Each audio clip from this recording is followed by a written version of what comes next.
Well, had to switch to that screen pretty quick. Apparently somebody's still setting off their fireworks, and the cats do not like fireworks, as you can imagine. So if you hear random booms and explosions outside, I am not in a third world country. Some of you guys might be, but nobody's running around scared and dying. They're just setting off 4th of July fireworks. So, whatever. Well, my camera's a little off than it usually is. There we go. That's a little bit better. Oh boy, well, greetings everybody, welcome. This is July 14th, halfway through July already, that's kind of crazy. July 14th, and we are going to be doing the weekly news roundup. And today on our weekly news roundup, we are going to be looking at Visa declaring war on cash. Of course I was going to cover this article. So, greetings everybody. Hello, Ryan is on. How's it going there? JJ Game, how's it going there? And we got Shatur, how's it going? I am doing well. Greetings to you. And Frank Martin, how's it going there? Rick Wagner, how did I get here? You probably clicked the button, but welcome. Greetings, Chuck. All right. Are you in the Middle East? Yes, and there's some war going on. I don't know, about some oil. You know, Dennis Waitley, a motivational speaker, a long time ago. He was doing a motivational speak, and he said, don't worry about what's going on over in the Middle East. We'll just get deep drills and suck it out from under them while they're fighting each other. So that's kind of that. But no, it is somebody setting off 4th of July fireworks. Why? Because they misread their calendar. It's 4th of July, not 14th of July, but, whatever. Hey there, Arch. Is that L386 or I386? I guess it's I386. That makes sense, wouldn't it? All right. Well, our topics for today. We are going to talk about a couple articles from Bad Business. Then we're going to go and talk about being cashless. And we're going to talk about apps and privacy. That's all I have, actually.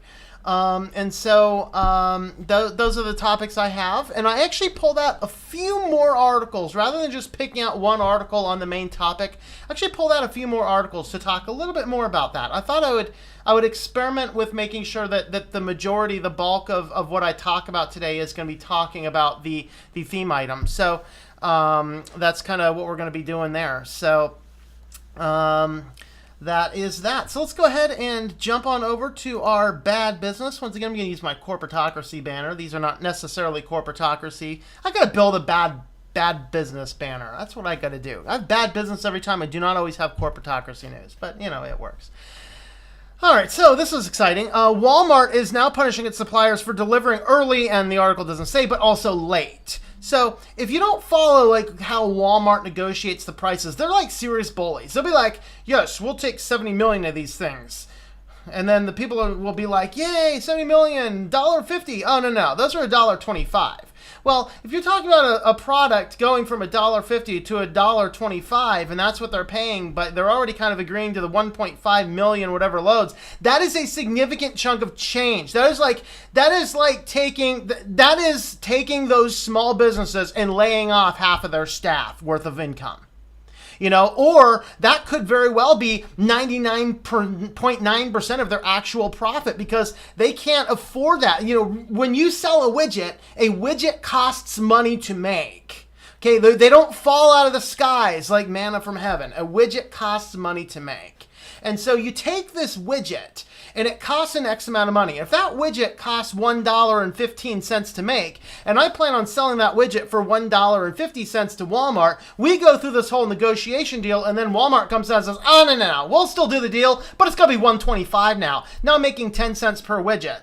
And I can seriously cut my income back, and then that means I got to lay people off. It means I can't do benefits. It means I can't give bonuses, or it means I need to cut wages. So Walmart itself is being hostile even to the suppliers of their various crappy widgets.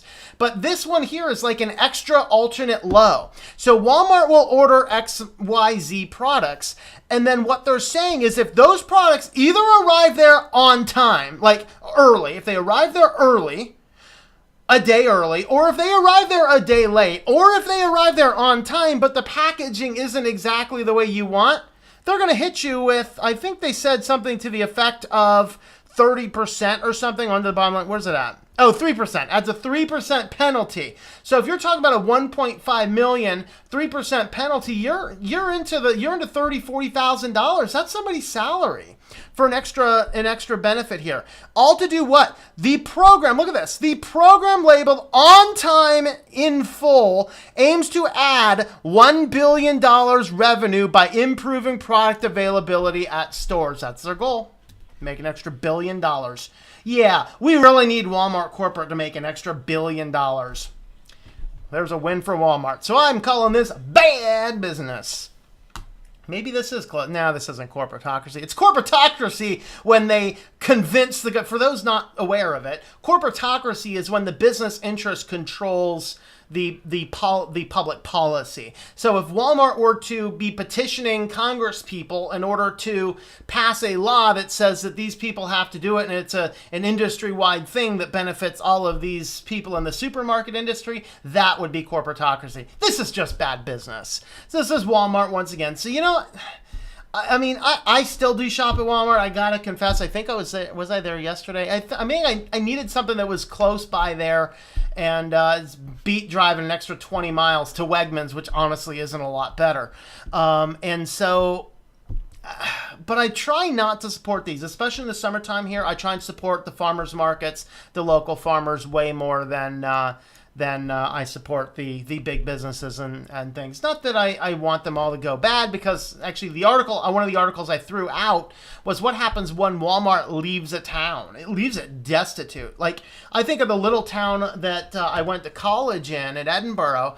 You know, after I had moved out and went off to grad school, they put a Walmart in. Man, it closed down all the businesses. There was bars and a few service industries closer to town, but man, if that Walmart closes, the whole place is already that way, but you know. So, the next one I want to talk about is yet another data leak. Okay, when in the world? Okay. Where's my brain in a petri dish? We need these people. We need brains, and we need them attached inside of our head with neural nets, not sitting inside petri dishes, okay? So, I don't know how many times in the last month, this has got to be like the 5th, 6th, or 10th, or 11th, I forget, that I've seen, where people are using an AWS account and they're not securing it. Guys, this is not rocket science to not secure it. But what happens is these big companies, like in this case it was Verizon, in the Republican National Convention it was some other third party, they keep on bringing in these third party people who, guess what? They're the lowest bidders. Well, the lowest bidders, they're not even paying much attention to their data security. And then I got news, you know, Amazon, like AWS, is actually complicated to use. I mean, you don't have to be a rocket scientist to use it. I mean, I got a PhD, I can figure it out. I don't think you need to have a PhD to figure it out. But at the same time, you get all sorts of people not realizing how to lock these services down. And then what ends up happening is all of these files can, if you simply stumble upon the S3 bucket, yeah, you can grab all the data. So in this case, now the security researchers say 14 million United States customers' data was breached. Verizon says it's only 6 million, but the bad thing is that it comes with that PIN. So if you do not remember what happened when PIN numbers started showing up, this actually started to show up about a year and a half ago. What was happening at that time, at a year and a half ago, is people would take your cell phone, and identity theft is one of the biggest problems in America.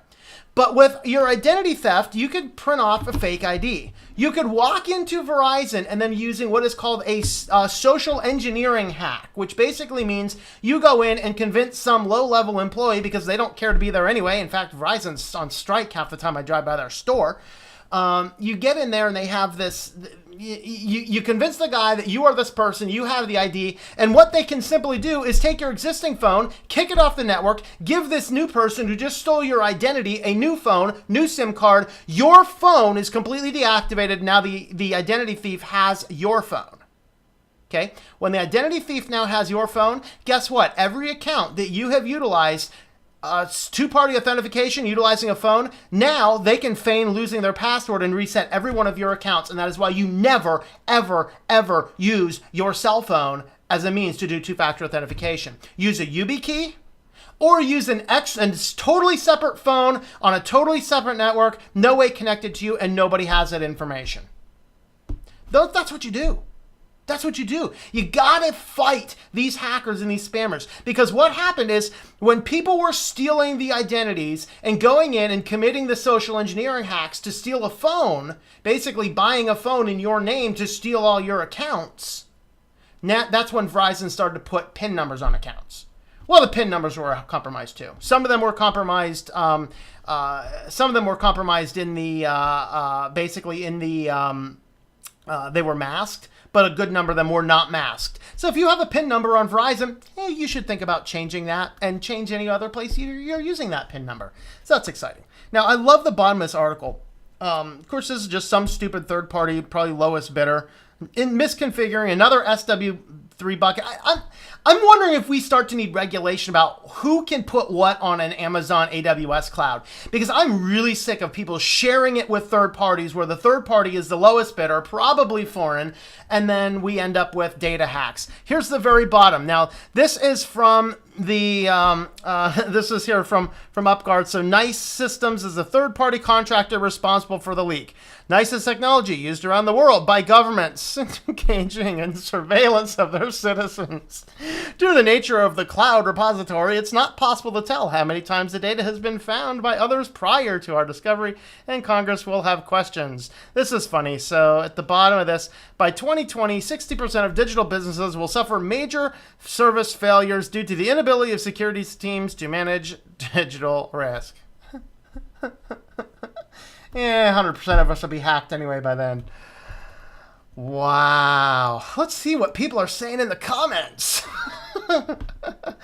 All right, setting up Windows 2000 for a netbook. Why are you using Windows 2000? Use something good like Linux. Anyway. Greetings, Demiano. How's it going? It's going well over here, Shatter. It's hard to do, surprisingly. Greetings, Daniel. How's it going there? I feel like the Waltons. Hey, Pa. Hey, Ma. Hey, Bob. Hey, Steve. Good here. Okay. Idiocracy. That's what this is. There you go. Never seen that brain before. Really? You never seen my brain before? Every now and again, I pull out my brain. Yeah. It's my brain in a petri dish.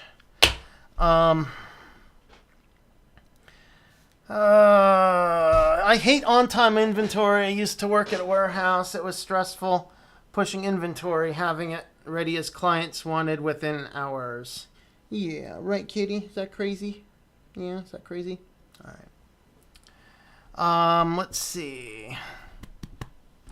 That tiny brain, yes. He's so little. Or is that, he's so big. You ever see that Ren and Stimpy with Sven? Ren's cousin Sven. Stimpy's like, let me show you my brain. And it's this tiny little thing. He goes, he's so big. 13 million divided by 6 million is still 8 million. Yep. Fun part working in warehouses was trying forklifts and having burnouts on break time. Shh, don't tell the boss.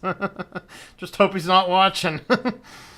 Bad. Ryan need to set the corner and write 100 lines and should not install Win 2000.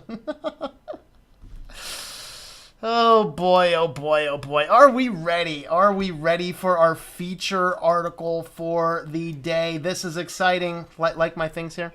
So Visa will give 50 restaurants $10,000 each to upgrade payment if they ban cash. You know, I totally forgot to look this up. Can anybody look this up for me while I'm talking about this? I thought here in the United States, cash was required legal tender, that if you're offering a service, you must take it if I have it. Can somebody look that up for me? I forgot to look it up. But basically, Visa of course hates cash. You know, when you use a credit card, you tend to spend 30-40% more. Of course, it gets you a lot into debt. Credit card companies like that. The Visa makes money on the transaction. The store loses money because they have to pay for the credit card transaction. Usually 1 to 2%. Basically, though, there's been a small trend in some stores just doing away with cash. You know, you can come by and with the new phones, you can come by and put your fingerprint on here and do an iris scan as it goes by and pass all of that biometric tracking data over to somebody as they're going off and doing you know, whatever. And then you don't even, it doesn't even register. I mean, this is like, okay, it's like this. Whoa, I'm drinking my coffee. You don't even think money left your account. I mean, it's so flawless, and that's what they want. They want it to be so flawless you don't see the money leaving your account, because how else do you suck every bit of not only money, but potential money out of an individual? So anyway, Visa is doing up this little thing. They are setting aside $500,000, which is chump change for them. And what they want to do is they are basically selecting 50 different restaurants, giving them this $10,000 to upgrade their payment system so that people will end up using you know, credit cards instead of cash when you go in. And you know, there was one place, like this summer I encountered one place that I could only use a credit card. And I had no choice because I was fairly low in gas, and we are outside Mesa Verde. And right outside Mesa Verde, you got nothing in every direction. There's a gas station right across the street. They only take a credit card. I'm like, use a credit card, get stranded on the side of the road. Well, I used a debit card is what I did. So use a debit card rather than get stranded in the middle of the Arizona desert, you know? We're calling us that's Colorado, close enough to Arizona. That's where we were heading next. We were heading to Arizona. We could have gone back to Durango, but now we're heading over to Arizona. So anyway, let's see. So of course they're talking about what are the advantages and disadvantages. So the credit cards take 2% off the top of the business. Percentage goes up for smaller merchants. So the smaller your credit card transactions, sometimes the greater the percentage is. But you start adding in the ability for somebody's like doing something and like the cat's just like anyway, customers who decide which method of payment we prefer, and the percentage of the payment in cash is falling. 40% of consumer transactions were cash in 2012, and that fell to 32% in 2015. Notably, while Visa says $10,000 payments will help food vendors and restaurants with their payment systems and marketing costs, you don't really hear anything about the discount on those interchange fees. And so this is kind of that challenge where Visa itself is waging a war against cash. A lot of people are waging a war against cash. I even know people who would prefer if we went away, you know, did away with cash, because they're like, it goes so much faster. And I don't think so.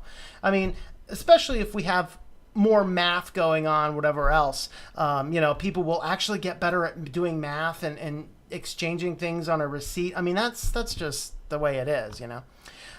So that's kind of that. We're going to leave that article there. So here is from Carnegie Mellon University. Let me bump this up in size a little bit. So from Carnegie Mellon, they did a little bit of research, and this is actually a brain scan of people utilizing credit cards versus cash. And well, that's not the versus, but I think this is probably just a generic brain scan. But when doing brain scans, what you find is that when you spend cash, you have an ouchie moment. Let me find something real quick. All right. So I have a pile of cash here. And if you take this pile of cash and I go out and I go, I'm going to go and buy something. You feel it. You feel it leaving your hand.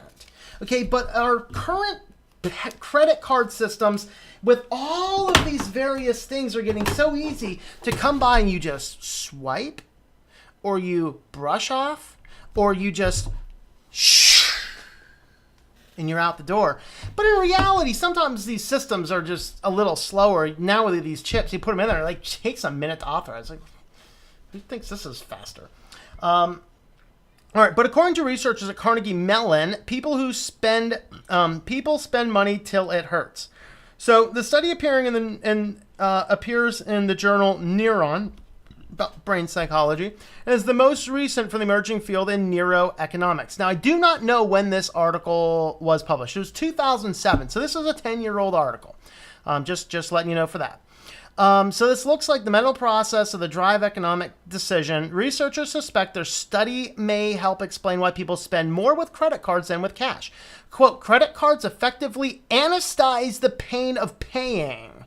I guess that's George Lowenstein at Carnegie Mellon University of Social and Decision Sciences, and the co-author of the paper. You swipe the card and it doesn't feel like you're giving anything up to make a purchase, unlike paying cash where you have to hand over bills. That's a long name for a paper. So in the study, 26 adults were each given $20 to spend on a series of products that would be shipped to them. If they made no purchase, they would be able to keep the money. The participants viewed the products while lying in a functional, basically an MRI, functional MRI, while the researchers studied with the regions of the brain activated during, which of the regions of the brain activated during the participants' decision-making process. The study's primary question was whether pain centers of the brain would activate when experimental subjects saw the prices. We were so excited when we got the results from the first scans. We saw the insula, the section of the brain associated with pain processing, activated when the subject saw the prices that were too high. It's like, eh! It was an electric moment. Okay.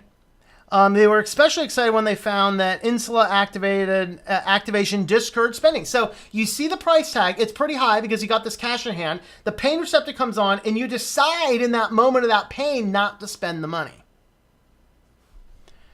Okay. But they said prices do not deter spending purely through thoughts of foregone pleasures as assumed by standard economic theory, but also through immediate pain. Findings profoundly affect the economic theory because the decision of whether to buy or not to buy is the most basic and pervasive of economic behavior. Okay, so you have the money in your hand, whether you have a cash or a credit card. You look at the price and then you go, do I want this or not? With the credit card, it just swipes and you get it back. You don't even see the bill. If you even look at the bill, you don't see it for a while. And regardless, despite somebody like, well, just use it and pay it off every month, only, I think, less than 40% of people actually do that. And so this article here is very indicative that the people who spend with credit cards, you spend more money, you spend it more carelessly, and you spend money forgetting about what it is that you're doing. Those are all things the businesses want, definitely all things Visa wants, but things that are detrimental for us in society. And that is kind of where we're looking at here. All right, I'm going to jump over and have a quick look at some comments. I asked them if somebody looked something up for me, see if anybody found it. Sure, fun part of working in warehouses. Okay, I think we did that. Okay, every time I read Chateau, I think I'm reading Star Trek. Greetings. Okay, the short answer is that federal legal tender laws require creditors to accept payment denominated in dollars, but generally do not require businesses to accept any particular form of payment. Okay, that's good. So if it were some type of creditor, if you're coming in pounding on my door like, hey, this is Guido, give me the $1,000 and we're cutting off your left pinky, he would have to accept the cash. And probably if that's the arrangement, he probably would not take Visa, is my thought. This is Visa trying to dictate the business on how to accept payment. Yep. Car rental places are cashless.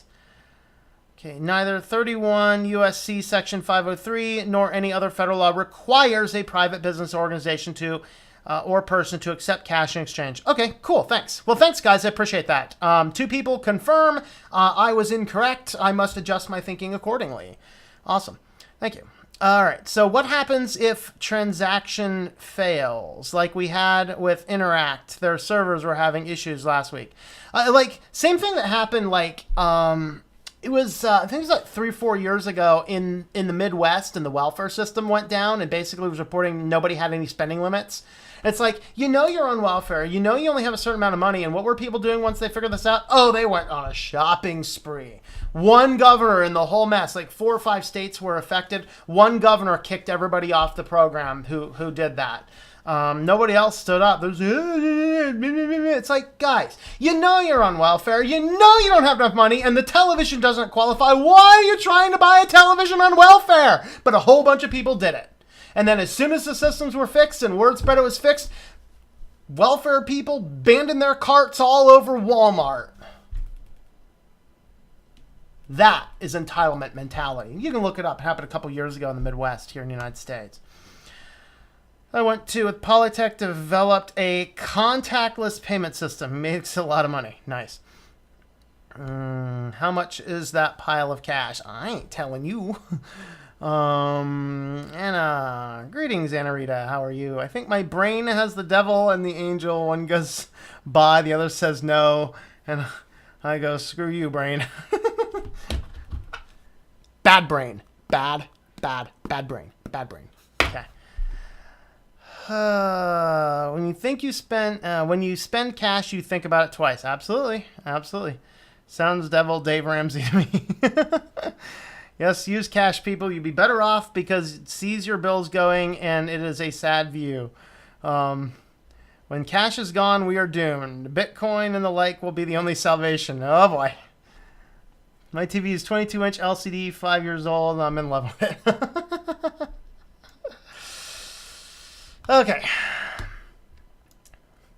So here is another one. This is from NerdWallet. I think this was 2014. Another study. Credit cards make you spend more. So basically what happened here. Now, I could not find the original study, although apparently it is one of the studies in MIT. And I think it was done around 2000, 2001. I don't know for sure. I was not able to actually find any information on it. I was looking for it. But effectively, if you remember back a long time ago, fast food restaurants did not take credit cards. And I worked in fast food when they didn't. That's how old I am. And so what happens is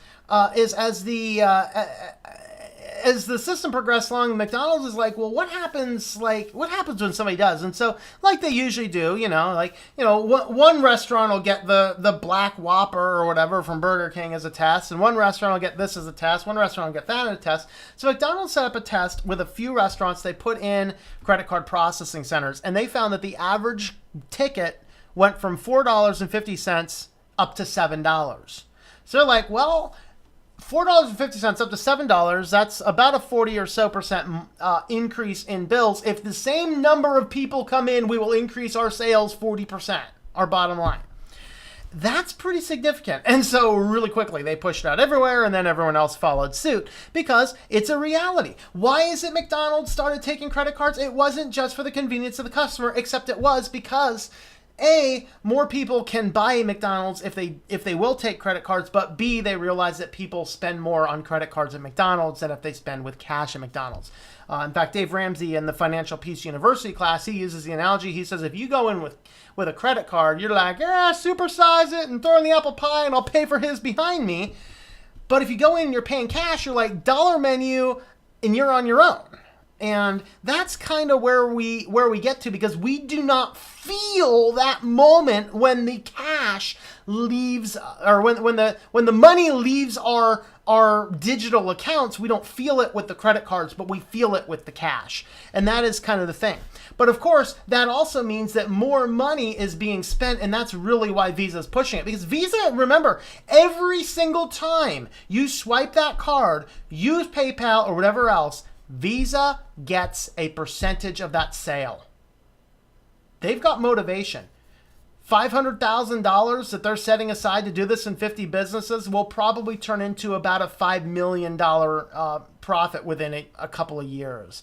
Now, depending on the size of the business. So I'm imagining they're not just throwing out the money. They're picking the businesses that they think would benefit the most. And it's going to be probably inner city businesses with fairly large,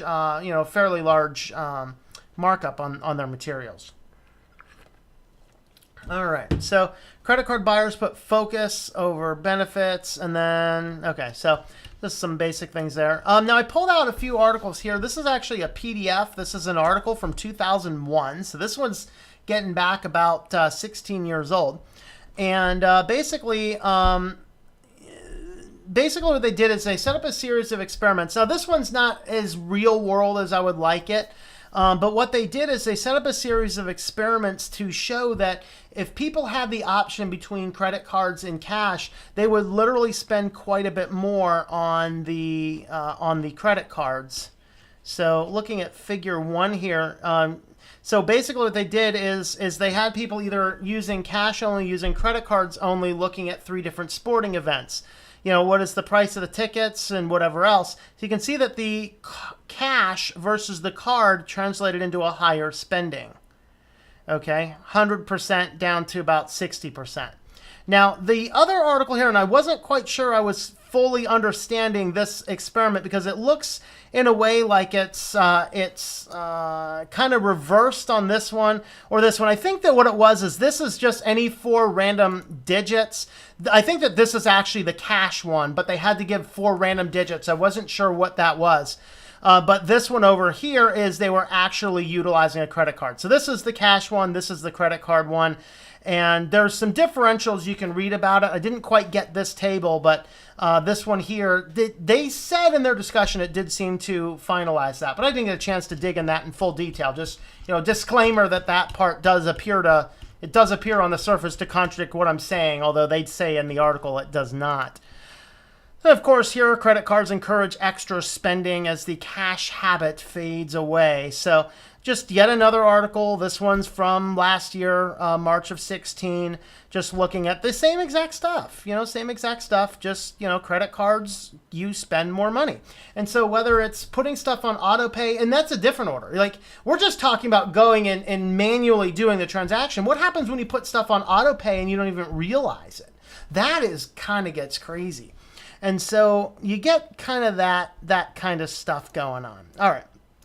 So the last one I pulled out in this section is, I found this one. This is actually where this image you're seeing there, it says ignore Dave Ramsey, that one there. This is actually coming from this anti-Dave Ramsey person. And I don't know, this person here. Okay, first of all, this person here, they need to fix their website because this is the 4th pop-up I've closed on this stupid thing. It's like, lady, I don't want to be on your contact list. Give it up. Give it up.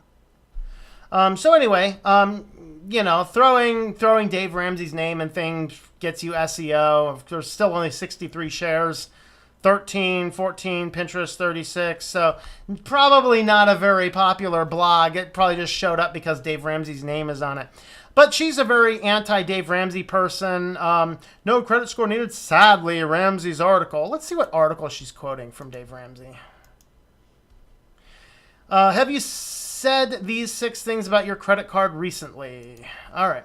Number 1, they're so easy compared to cash. Number 2, they're great in case of emergency. Number 3, they give us reward points, miles, or cash back. They're easy to pay off every month, and they're necessary to build a credit score, and they make our dreams reality. So that's the article she is going with. If you're not familiar with Dave Ramsey, he's the guy, he'll cut up your credit cards, really pushes you to go completely cash, no credit cards, no debt at all. And frankly, it's better, people. It's better to do that. It is better to do that. Okay, you will feel like you get a raise if you do away with not only credit cards but debit cards too. I don't even use my debit card. I used my debit card one time in the last month. I forgot to throw a 20 in my wallet from my cash reserve before I was out taking a friend out to lunch, and so I'm like, whoops. Oh well. So I used my debit card that day. But this person is kind of saying that, Dave Ramsey doesn't know what he's talking about, which is kind of funny. Not that I agree with 110% of everything Dave Ramsey teaches, but getting rid of your credit card is a very good thing to do. All right. So what she's saying here is, first, he shoots down the idea of the credit is convenient, especially in emergencies. No, okay, let me delineate all of these problems. If you really need a credit card for emergencies, take your emergency fund, put it in a separate bank with a debit card. Bing! Credit card for emergencies, only it's cash. But I got news for you. If you do that, that pizza is going to look like an emergency really fast, as will that Mocha Frappuccino as you're driving by the Starbucks. I mean, the construction sign put up, you had to veer off the road into the thing, and they just happened to veer you right through the drive-thru. And so, and whoops, emergency. It's going to drain your emergency fund. But no, you people, you do not need a credit card for an emergency. Even your credit balance is less than the 6-month emergency fund that Dave Ramsey will recommend. But anyway, especially emergencies. Next, he denies that credit is easy to pay off every month. Yeah, it is very difficult to pay off every month. Ask the 60+% of Americans in $8,000 or more of credit card debt that cannot pay it off every month. If you're paying it off every month, woman, you're the special few. And all those points, ever notice that they give you 1% cash back on everything? They're just going to charge you 16 to 23% to do it. Okay, you can go a whole year putting all of your budget on that thing. The end of the year, you will make less money than one interest payment if you cannot pay it back.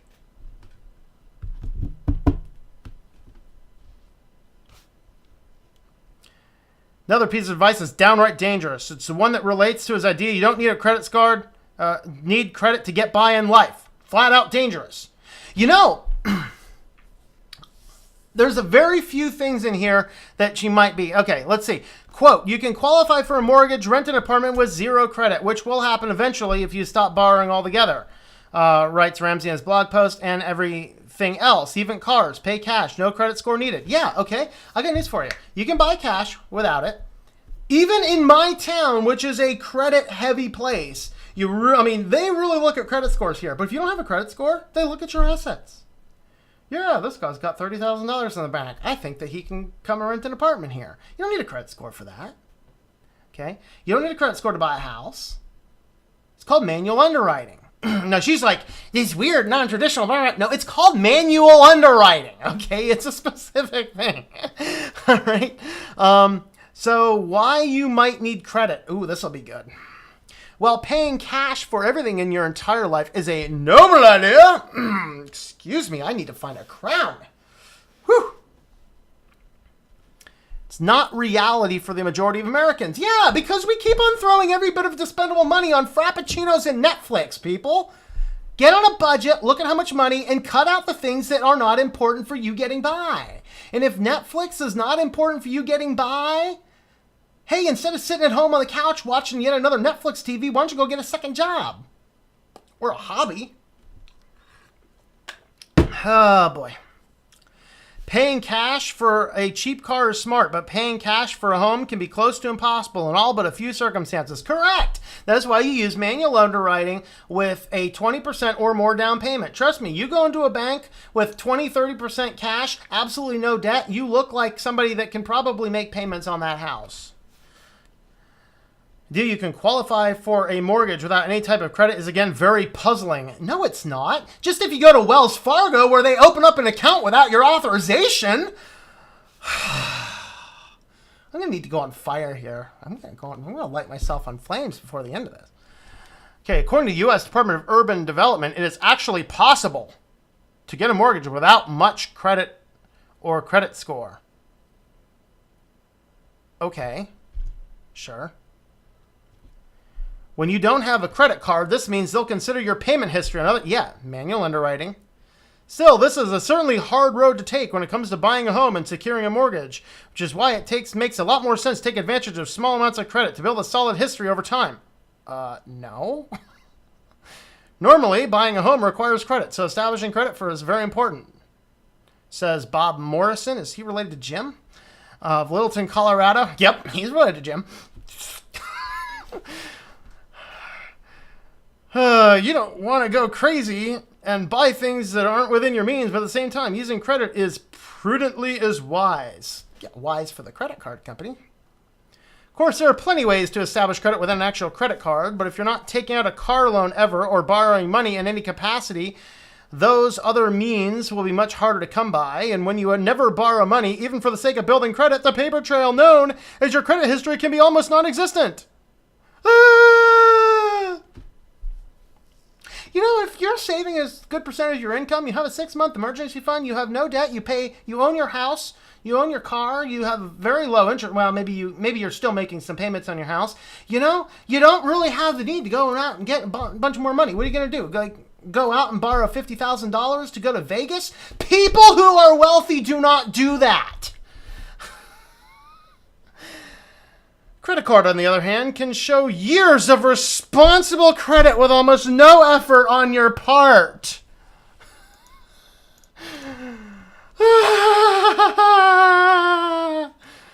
A credit card, on the other hand, can show years of responsible credit use with no effort on your part. Even if you only use it infrequently. According to Ramsey's advice, you aren't even adult enough to handle it. Why even try?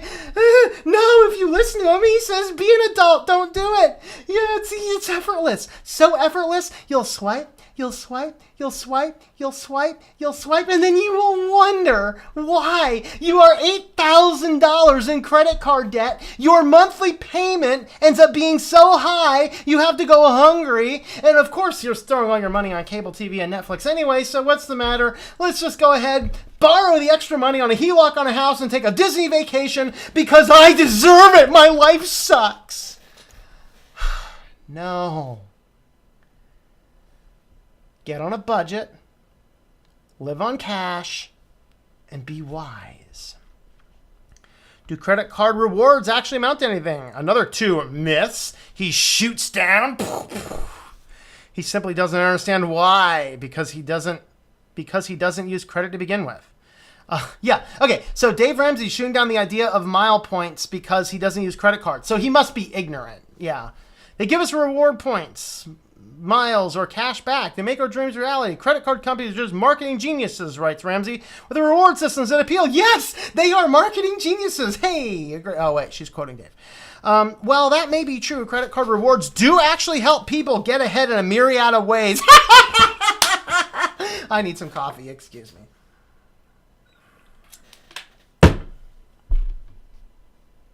You know, if you put your entire average monthly budget on a credit card, you know what the cash reward is?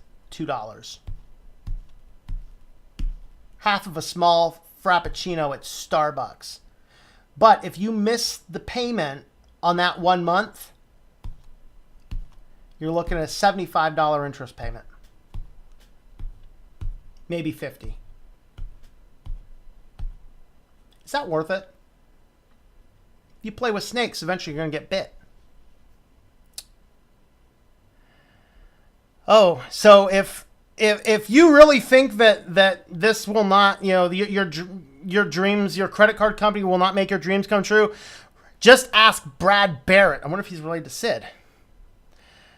TravelMiles101.com. All right, I want to check out TravelMiles101.com. I didn't do that. Let me have a look at that.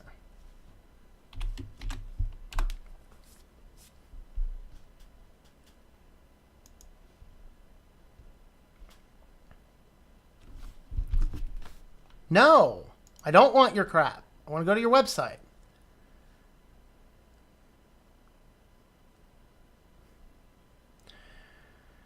I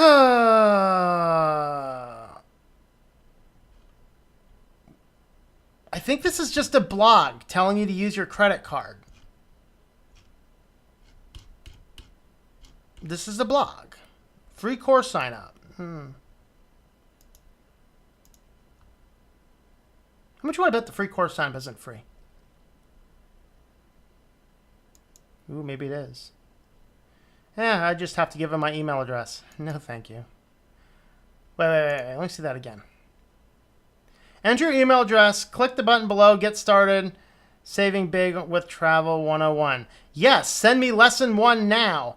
I bet that once you get lesson 1, you got to pay for the rest of them. How much you want to bet? Yeah. Lord, how many pop-ups do you have? Oh, top recommended cards, chase cards.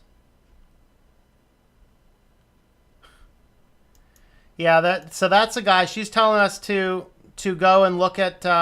She's telling us to go look at a guy who's made his career selling a book and a program, telling people how to spend thousands and thousands and hundreds of thousands of dollars to collect enough points to take a dream vacation at Disney. Take a dream vacation at Disney. It only costs a couple $1,000s. You don't need to spend hundreds of thousands of dollars on credit cards to get enough points to do that. What are you trying to do? Complicate your life over here? Kiss. Keep it simple, stupid. Yeah. All right. I've had enough of her. Let me go ahead and have a look at our comments. I see there's a lot of them. Cat, what are you doing? Yeah, you're being crazy. All right. Government outlaw crypto sporadism. Live by that rule. If you haven't got the cash, you can't buy. There you go. Always leave home. Okay, so not only does paying cash make you think harder before you spend, cash does not leave digital trail and pose a digital security risk. Yeah, that's a funny thing because remember, did I tell you guys when I've used my debit card like 4 times in the last 6 or 7 years? Okay, hold on, let me see if I still have that. One of those was GameStop. I got hacked. Somebody took my debit card that I use very rarely and tried to steal $1,500 from me. Carl Stewart, if you're out there, try again harder next time, buddy. So yeah, I use my debit card like a couple times a year. GameStop didn't secure their stuff. My debit card information got compromised in their system. And last weekend, Carl Stewart attempted to steal $1,500 out of my card. Carl Stewart, you're an idiot. You're supposed to do a 30-cent transaction to see if the thing works first. You're not supposed to take the card the first time and do a $1,500 transaction because of course the bank turned it down. Duh. Carl Stewart's a moron. Hashtag Carl Stewart sucks.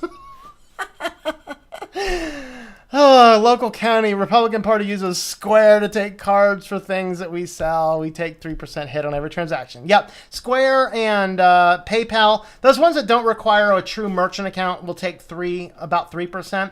If you have an actual merchant account, it drops down to like 1 to 2%.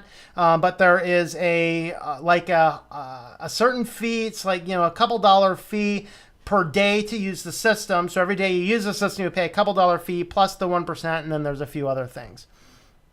Yep, got rid of credit cards, which were 2, and so did my wife and her 2 credit cards. Never use it, but got rid of it, not needed. That's the thing, if it's just laying around, then it's just asking to be hacked, especially in today's daily world, because who knows, probably all of our credit card buying history is on some unsecured AWS server somewhere. Let's just go find it. Really, somebody's doing that research, trust me. If I want something bad enough, I have the cash. If I don't have it, I don't buy it. Cards are evil. Store cards are the worst. Yes, store cards are the worst. Sears, JCPenney, all of them. In fact, JCPenney's was originally named because they were anti-credit card for a long time. Now that's all they make. But really, all these stores, they make the majority of their money on credit cards. So, Dave Ramsey's putting Sears out of business. Sorry. Some credit cards have hooks. I think all of them do, If you spend a certain amount, you get air miles. Yep. Yeah, they have hooks, all right.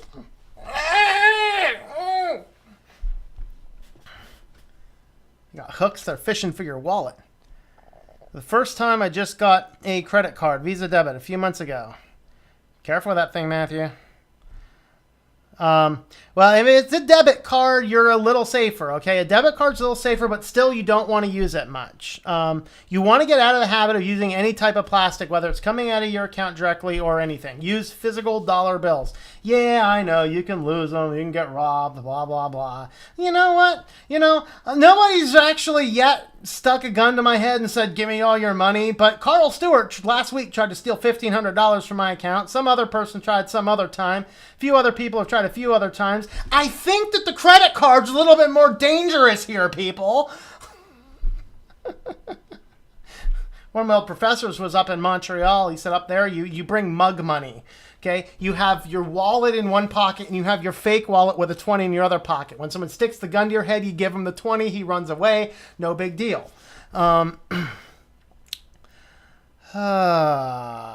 Emergency credit card with 21% interest while banks are giving away the interest is so low. Yeah, I mean, if they have it at all. In fact, the interest is so low that you'd have to have like $30,000 in there to break even on the monthly account fee. Yeah. Credit score can kiss my you-know-what why, because I am paying my load is not an issue. I pay my bills. Yeah, if you look at what a credit score is from FICO's own website, a FICO score is made up of 5 points. Every one of those 5 points is how much money you have borrowed. It has nothing to do with how good you are with money or anything. All of it is it tells somebody how much money you have borrowed and what is that money relative to the amount of your income. Greetings, Colin. How's it going there? If you don't have any credit card balance, it's impossible to be late or miss a payment. What about that? Well, it's never impossible to miss a payment. The day you tempt fate, put something on that thing, you're going to get it paid back. The next day you might happen to get a pink slip. See, there's this little thing called risk that you never really apply. Okay, is it really worth the risk to potentially get air miles you may or may not be able to redeem to risk losing that much money and putting yourself in that much situation? So I would not play with snakes in that case. And that's my advice to people. Use cash. Just use cash. It is impossible. Oh, I'm sorry, Brian. I completely misread your comment. I apologize. Yes, if you don't have any credit card balance, it's impossible to be late or miss payment. Yeah. Okay. Yeah, I see what you're saying. Anyway, what I said applying to what somebody else I know was thinking probably. Get your marshmallows ready, folks. Yep. I owe no money and to no one. House is paid off. Cards too. So's our education. I'll tell you, the greatest thing ever was when I got my education paid off quite a bit sooner than most people, most of my peers. Like, I mean, I know a guy that is $250,000 in student loan debt. Plus, they have a house payment. Struggling to find a job. Interest alone is over $800 on that every month. $800 a month to pay interest on a student loan. It's crazy.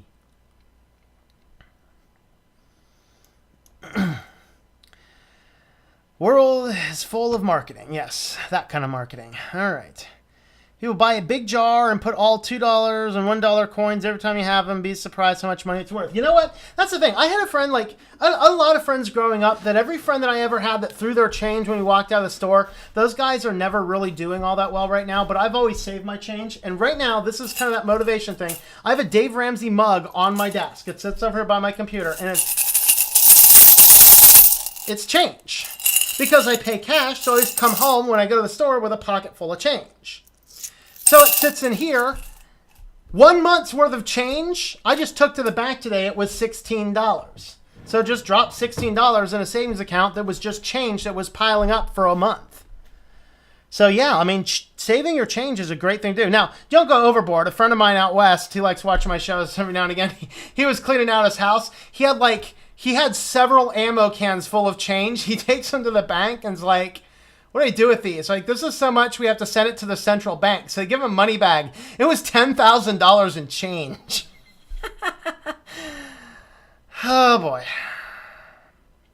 Size of products are reduced all the time, but the prices are not increasing. Yeah. Simple idea, but one that will go, wow, we are rich. Buy a burger and coffee and a donut. Yep.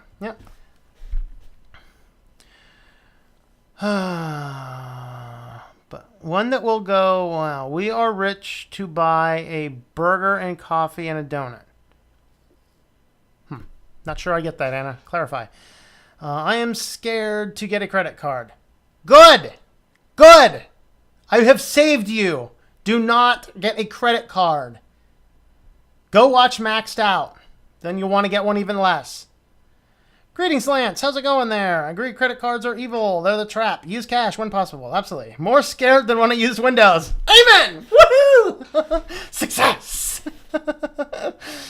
Live within your means. Most important. Yep. What is funny? GameStop has had more data breaches than Verizon. That's scary. Okay. Fine. Now I'm scared. I will not buy another smartphone from Verizon. Or, excuse me, from GameStop. Never wanted a credit card originally. However, I got one because it helped reduce my mortgage and was auto-paid by the bank with no interest occurred. Worked well for me. A little tip.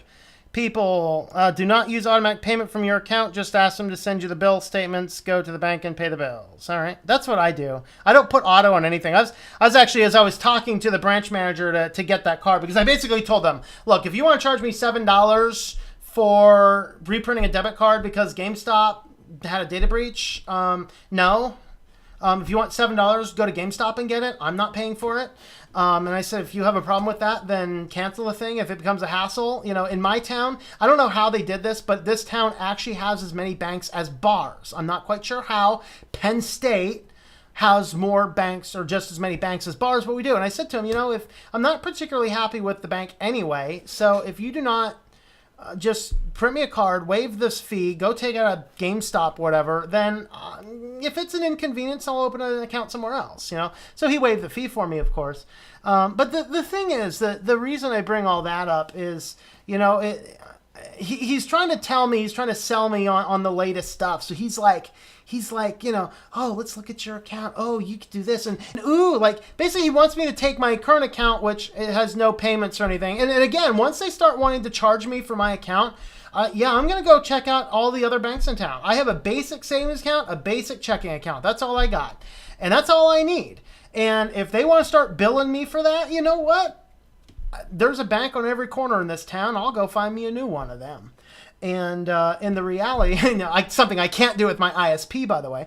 But he's like, oh, well, if you change this thing, you have digital wallet, you have all these budgets. I say, dude, I'm not using online services. What are you, crazy?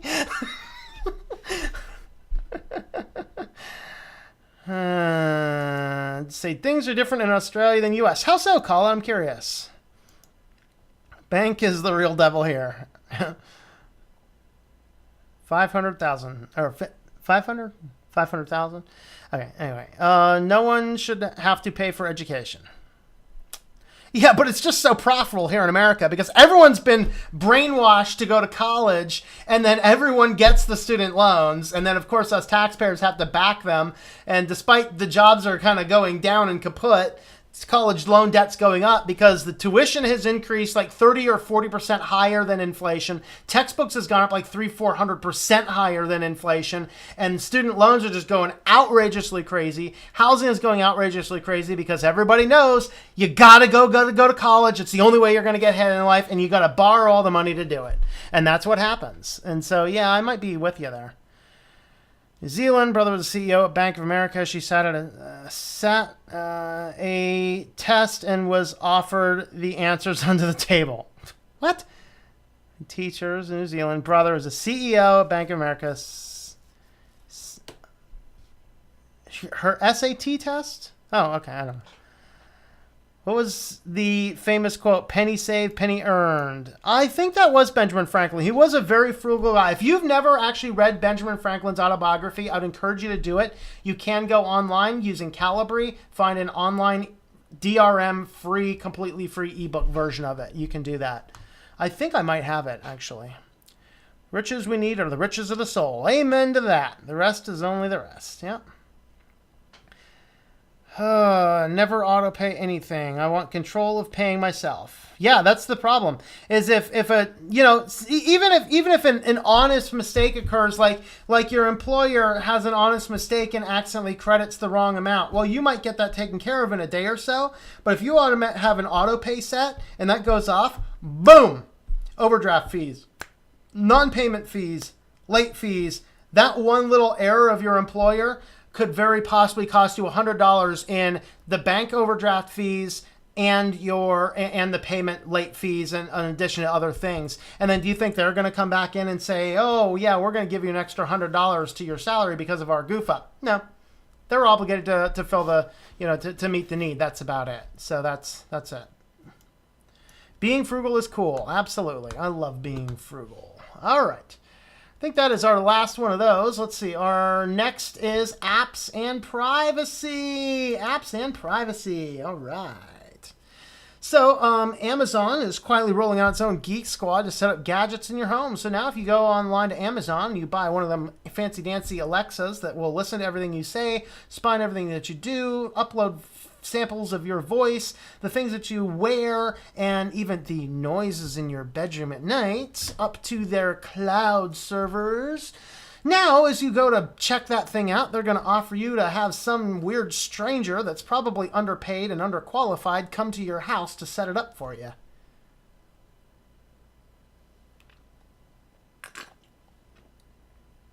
Awesome. But anyway, they're just trying to fight the Geek Squad. You know, at least the Geek Squad, you can go in there and look at it and go, Ever notice, by the way, like I travel a lot, and you can tell the quality of the town by walking in the Walmart. Literally. I mean, it's funny, but it's sort of a joke, but it's a reality. Like, you know, and I've never seen this fail. Like, if you go to Walmart here in State College, it's actually like it appears as though they have reasonably normal people shopping there and reasonably normal people working there. No, it's not always that way. I remember about 15 years ago going in there, and I swear they employed Quasimodo. I think he was missing an arm and missing the opposite leg, and he had a hunchback and he drooled as he stocked shelves. You know, you had a couple of those folks, but for the most part, we have fairly normal people working at the Walmarts out here. But I've been, you know, like I was out last summer. I was out in Goodman, Kansas. If you've never stopped in Goodman, Kansas, if you get a chance to go to Goodman, Kansas, there's a 160-foot tall Picasso painting in the middle of a field in Kansas. It towers over the Pizza Hut. It's awesome. And if you go and go into the Walmart in that town, I go over there. We're staying over there, and we stayed at the hotel that was right next to it. There's a hotel right to the left of the Walmart there, and I call that the Sleaze Bag Inn. Second sleaziest hotel I've ever been in. We had a continental breakfast. I kid you not, they did not even have water. It was pure carbs and pure sugar. I mean, you had cereal, you had some milk. I guess that was the only non-carb. And then you had like old cakes, it was creepy. They didn't have water. Like we're drinking disgusting tap water out of the taps in the hotel rooms because it was bad. But I go over there and I go into to the Walmart over there, and it's just like I'm pretty sure they were dealing drugs from the cash registers in open public. I mean, it was bad. I don't know how I got from that topic, but here we have, you know, Amazon's trying to fight with Best Buy. Now, sometimes they're fighting, sometimes they're getting in line, but now basically Amazon's charging $100 for installation services if you want to set up an Alexa Echo Bee. I have not heard of the Echo Bee. That's all we need, more smart thermostats to brick in the middle of Maine winters. Oh boy. So there's also free 45 minutes home smart consultations. Ooh, let's see these home smart consultations. Yeah, I think that's a pretty close to my area code.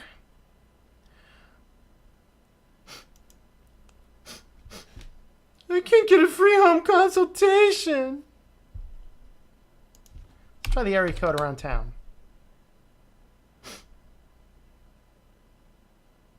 Oh, maybe that is it. What's the explanation? Book an appointment, work one-on-one with an expert, and get recommendations. Ooh, test drive the stuff. Ooh, Alexa, turn on the lights in the kitchen. Why don't you walk your butt over and flip on the switch? Do you really need to be, like, I'm going to walk right into, like, okay, I don't know if you've ever noticed this. This is a weird quirk of most rooms, but the light switch is usually by the door. Now, I understand. You are in the living room. And you found yourself a nice book. And you're in your recliner. And it starts getting dark. Alexa, turn on the lights. Why don't you burn the 5 calories it takes to go do it yourself?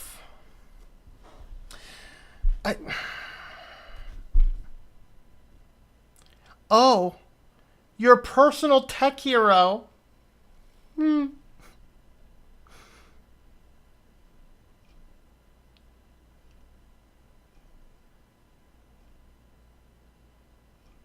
apparently they have good ratings.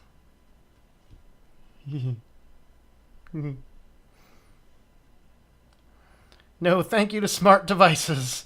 Say it out loud, Tom. Alexa will trigger the whole lot of them. Alexa, buy unicorn meat.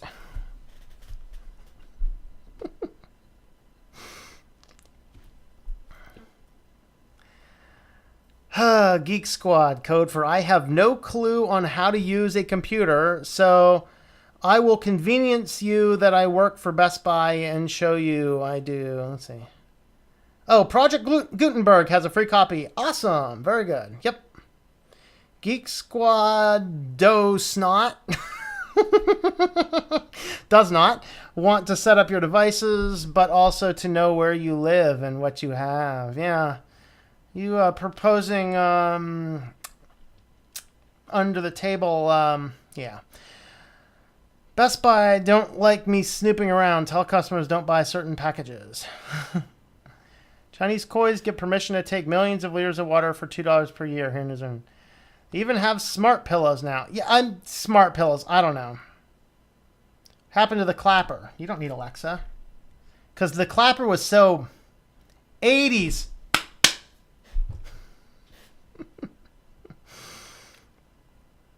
Alexa roasted. They want the Star Trek experiment. Computer, lights.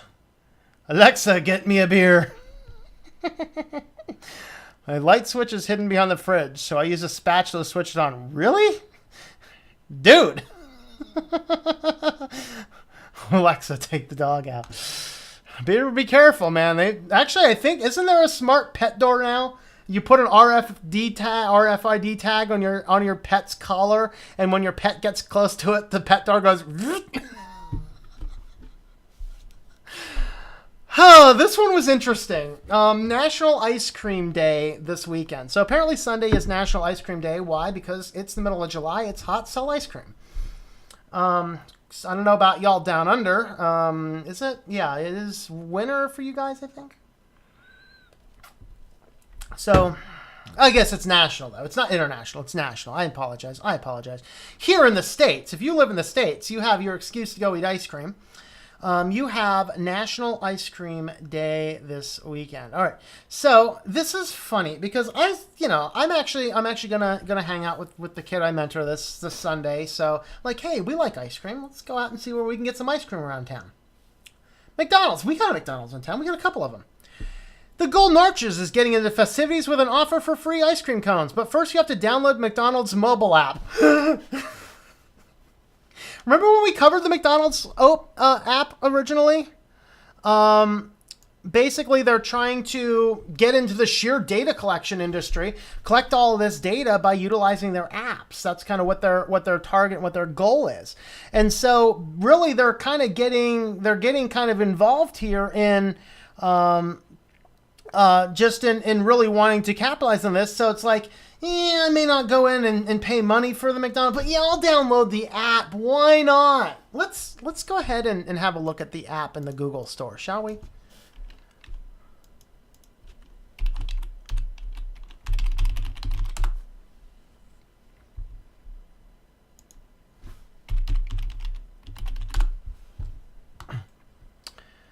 Okay, so note that there are two, just for you people not familiar with this. Okay, there's two. They look the same. Don't do this one. I don't know who Arctos Torontos is, but it's not McDonald's Corporation of the United States of America. Let's go look at this one. All right, so here, get delicious deals. We're going to send you coupons so you impulse buy at McDonald's even more. It's like, if you turn on location services, we will send you a text message when you're approaching McDonald's so you crash in your car to get a cheeseburger. Woohoo! All right. There's some 1 stars. So McDonald's run this special if Detroit Tigers score 6 or more. Okay.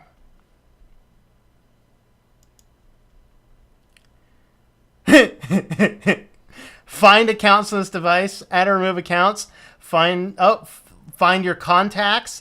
Approximate location, precise location, access extra location provider commands. That sounds ominous. Read the phone status and identity. Read the contents of your USB storage. Read or modify the contents of USB storage. Let's see. So that's photos, media, and files. The camera. Take pictures and video. View Wi-Fi connections, read other phone status, read sync statuses, receive data from the internet, view network connections, create account, set passwords, connect and disconnect from Wi-Fi, full network access, use accounts on this device, prevent device from sleeping, toggle sync on and off, set alarm, read Google service configuration. By the way, this one down here means that whether or not you turn on sync or not, it means that the app itself can turn it on, sync to something, and then turn it off again.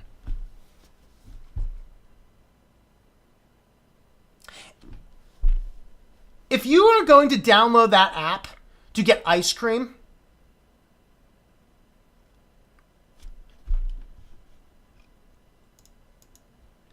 I hope that your ice cream melts.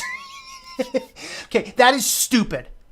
That is so stupid. To give a corporation like McDonald's that much of your personal private data linked to your device, your location, your contacts, your accounts, everything about you, turning all of that stuff on to give you an ice cream cone.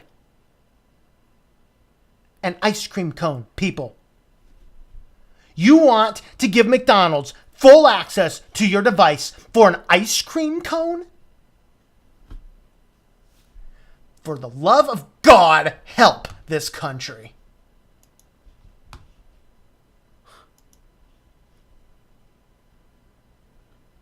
Baskin-Robbins. We don't have one of these nearby, so I didn't read this one. Ice cream chain kicking things off early, giving away free samples of its new mint chocolate chip Polar Pizza. If you download the Baskin-Robbins app. Carvel, never heard of Carvel. Customers get a buy one, get one deal on Sunday. Receive a second cup or cone free with a purchase. Hey, no downloadable app required. Awesome. Go support Carvel if you got one. Or Carvel if you got one. Cold Stone Creamery. See, we have a Cold Stone Creamery. I like Cold Stone Creamery. Oh, this ice cream's good. Not as good as mine, but it's good. Receive 2 creation ice cream modas for the price of 1. But first, you have to join the E-Club. No. As much as I want free ice cream, I don't want to give up this data for ice cream, people. Wendy's. You can get a chocolate Frosty for 50 cents. I might do that. Whole Foods. All stores will have a 1-day sale on Ben & Jerry's ice cream, frozen yogurt, naan. You can buy 2 pints for $6. Hey, no app. Oh, 16 handles. Download the self-serve frozen yogurts chain app. Dippin' Dots. 2-hour window. You get free mini cup of ice cream on Sunday. Check with your local store. Cumberland Farms and PetSmart. Yeah, if you do happen to have a dog, PetSmart apparently does have free doggy ice cream Sundays.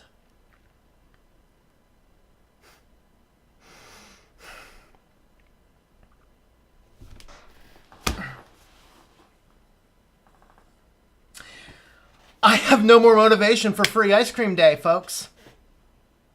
I think I might go buy me a small bag of peanuts and make some Tin Roof Sundae ice cream from scratch at home.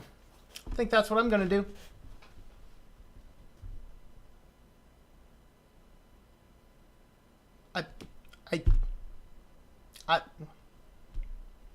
Yeah. I got to see what the comments were saying on that. That's, I'm just going to let all of these downloadable apps seek into your brain while I look at comments over here.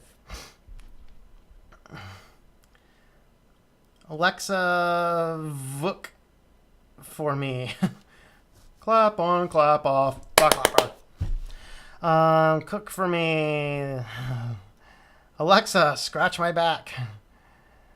Yes, Winter Tom. Yep. Alexa, feed me. Does not need an excuse to eat ice cream. Yes. I do not either. In fact, I think I might have some after this. I think I still have a bunch of homemade chocolate ice cream in my freezer right now. McDonald's app. Yep. Ordering from McDonald's via an app. Sorry, I will walk in and order from the robo kiosk instead.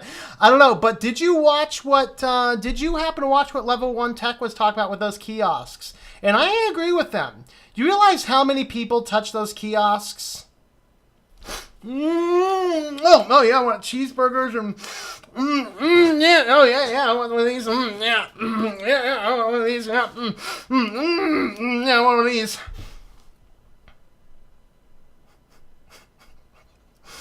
just in case you ever wanted to order from a kiosk. See, I think of that because in our town in State College, you can go down to the local parking garages, and down at the local parking garages, you have to touch the screen to get a button, and I try and touch the very corner because there is always this big stain of something right there in the middle where everybody touches, and it looks gross.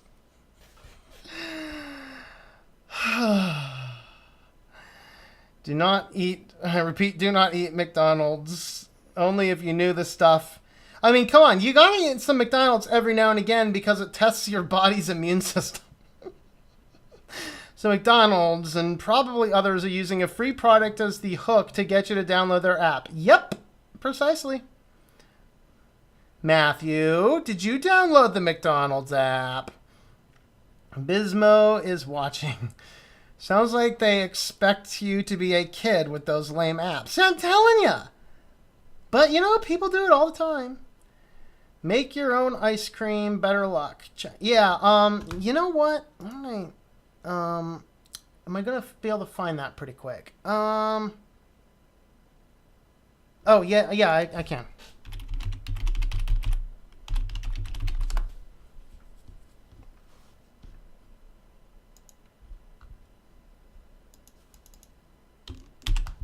There you go. There's how to make ice cream. Direct from me. Sounds like they expect you to be a kid. Okay, let's see.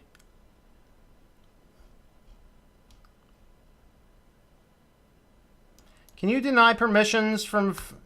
you can deny from permissions 5 and up. No, actually, you have the illusion of being able to deny permissions, but most of the times the app will just crash if you do, and it's still even unquestionable if that actually does anything. It's more like a show for anything else. If I download the app, get my ice cream, then delete it, will I live? You will live, but every bit of information they got in that meantime, yeah, you will. They will have. It would be better if they don't know you ever existed, rather than you willingly give them information for ice cream cone. I mean, come on. An ice cream cone at McDonald's, by the way, is, I think, $1. Okay? It's $1. What if the backend files staying the core of your file system like Skype does? Wait, what? What the backend files staying the core of your file system like Skype does? What? Oh, yeah. And I do, actually, one of my early, I think it was my second tinfoil hat time ever, I actually show you the app permissions on a Galaxy S5. Several of the apps will break if you do not turn on certain permissions. Well, there's 7 apps on my tablet, and that is enough for me. Yep. No gelato? That's racist. I'm sorry, I just haven't had to make gelato before, but I'll think about it. Actually, gelato's not too bad. Maybe I'll add that to my list. What should I do next? I can do bread, yogurt, or... did I do pudding yet? No, I don't think I did pudding, did I? What did I do so far? Okay, I did a smoothie, chili, and vanilla ice cream. Should I do yogurt, bread, or pudding next? I have footage for all 3 of those on my cooking channel. I just, which one of those videos? Tell me, guys. Bread, pudding, or yogurt. Homemade.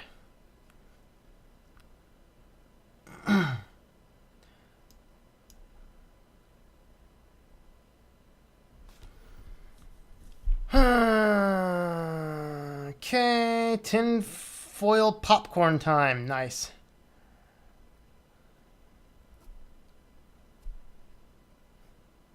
Oh, Piggy Uniform. Where'd you go, man? Yes, Tech Bismo. I remember watching a couple channels on yours. I remember he was helping you out with a channel. Tell Piggy Uniform I said hello, sir. Greetings. Used to work at McDonald's. Not all that bad, except their food warmers.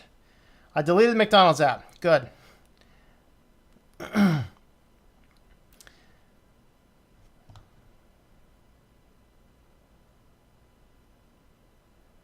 He left Google services, read their privacy policy. Yep, that'll do it. See, what I do, though, is despite how horrendous I think it is, you lock it down in certain ways. So you have certain computers that can access it, certain computers that can't, certain browsers that can, certain browsers that can't.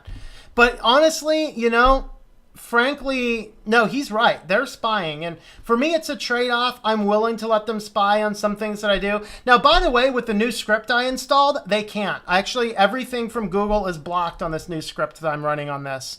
It is quite intriguing.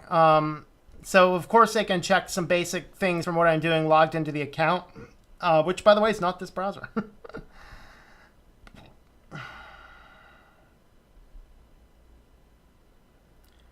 Okay, I got 2 for breads, 1 for... Oh, bunch for breads. Whoa, tons of breads. All right, bread it is. Bread it is. Bread it is. I will start working on the bread video. I think I have to overdub the noise. My speaker system died on one of my clips. I have to redo some of the audio, but I'll get working on that. All right, let's see. Let's go back and have a look at Google's new backup and sync. This is exciting. Speaking of Google services and how scary they are, now with their new backup and sync, you can back up your whole computer. This is so awesome. You can back up. Just give it all to Google. Just give it all to Google. Give it all. Give it all to Google. Yeah.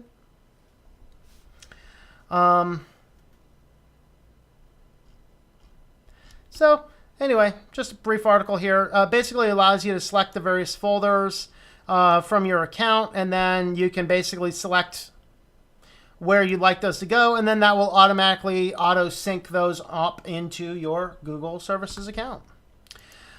All right, biometrics. This is another scary / exciting one. So biometrics catches a 25-year-old fugitive. This isn't as freaky as it sounds. Of course, this guy is freaky as he sounds.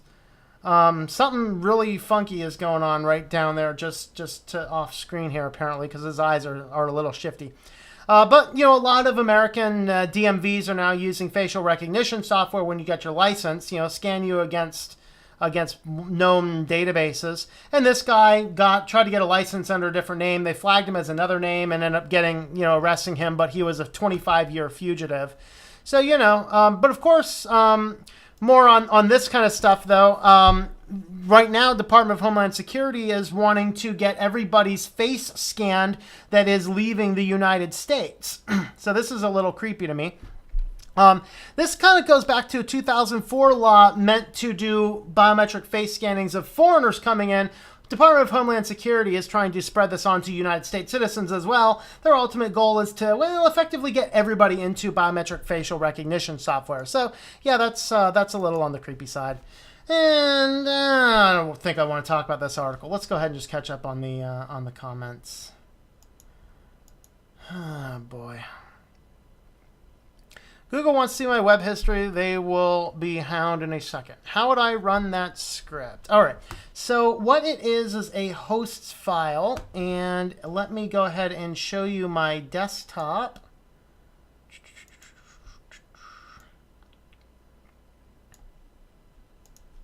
All right. So here is my desktop.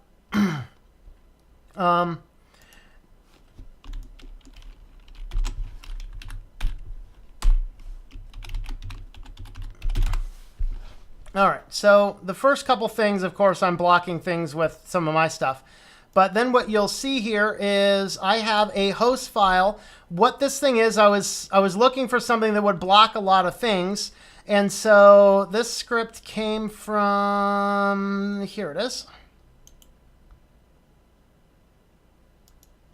Okay, so this script here, it blocks every known ad network and every known bad site on the internet. So what you want to do is come over here. You download the form from down here. Little download button. This will take you to a separate page. I prefer the 127001 format, workstation all. This is going to just download a copy of the file. I'll just go ahead and open it with the Archive Manager this time. So you can see all it is a hosts file. So opening up this hosts file, let's see. So basically this host file here, which is actually a 3 megabyte host file, so it's massively huge. So it blocks about everything out there. And so you just take a copy of this and then you drop that into your host file. Now on Linux, if you have a good ability to do, as long as you have a computer where you can access the file system as root, do it from here in the GUI, just because it will paste into the host file on the GUI a lot faster than it's going to paste on the terminal. I think it took me, I did it on my Mac computer through the terminal, and I think it took like 5 minutes to populate. But if you just copy it and paste it into your pre-existing host file, that will work. That'll block your computer. My router in my internet does not have the capability of, I don't have the capability of actually uploading a host file or a block script. You know, I can only block like 25 websites on my router. So what I did is I just simply deployed that script across all of my computers. If you happen to have a better router or a router running pfSense or something, anything you can edit the hosts file, you could drop that on your router, and that would control all internet connections of your entire home network. So that's what you'd want to do on that. Okay.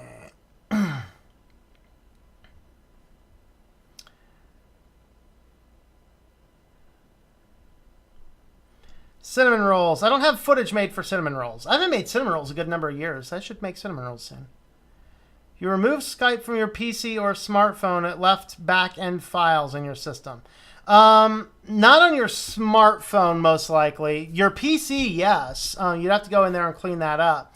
Oh, and by the way, update to that. Yeah, the Google decided to go ahead and push it to Android now. So now on any Skype calls, I'm stuck with using either Mac or Linux. Only place I can use Skype right now because, yeah, I'm not getting unicorn turd Skype chat on my devices. Sorry.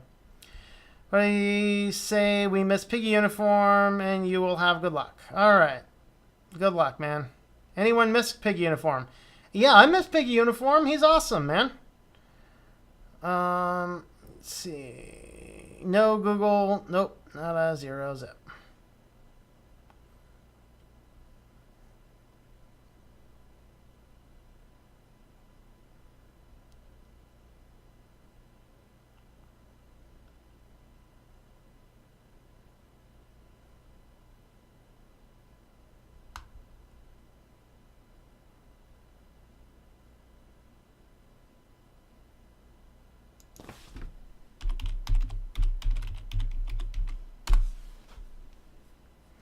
All right. So yeah, just go and here. Let me grab that. Did I go ahead and paste that? There we go. There's that link. I just pasted that link where you can download that file from. So let's go ahead and grab that file, deploy that to your host file, and oh, I'll tell you. If you'll notice, I'm not running. Well, you can't notice right now. There you go. Now you can notice. I've actually uninstalled ad blocker. I don't need it. And on top of that, websites don't even annoy me that I'm not running ad blocker. It's just nothing, none of the ads load.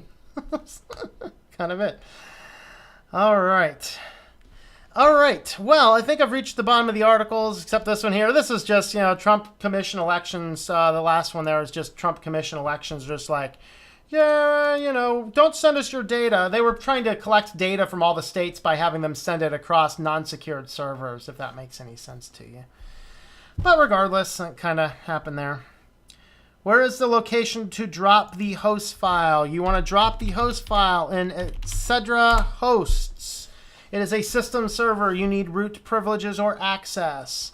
On Linux, like if you're running Linux Mint, I forget what you're running, but if you're on Linux Mint, just go to the file system. You want to go to your Etsy file, right-click it, open it as root. You'd have to enter your password if I already did that. And then you just want to scroll down, find your hosts file. Just here, open this up, and paste it in. Now, you can do it in the terminal, but like I said, pasting this big of a file in the terminal takes a long time. So do it in the GUI if you can, but you do not have to. All right. Well, I think we've reached the bottom of the articles, we've reached the bottom of the comments, and we are about an hour and a half, so I think we can probably wrap this up. My wife says, Tom, rock my socks off. Sweet. Awesome. Well, thanks. I appreciate that. All right, folks. Well, I think we're going to wrap this one up. So thanks for watching, everybody. And I think I have a cat sitting over here. So I think we will end with a kitty cat having a kitty treat. Shall we do that? Kitty cat wants a kitty treat. Let's go. Kitty cat want a kitty treat? Do you want a kitty treat? Do you? Yeah, do you? Do you? If I can find the kitty treats. Hello. Right there.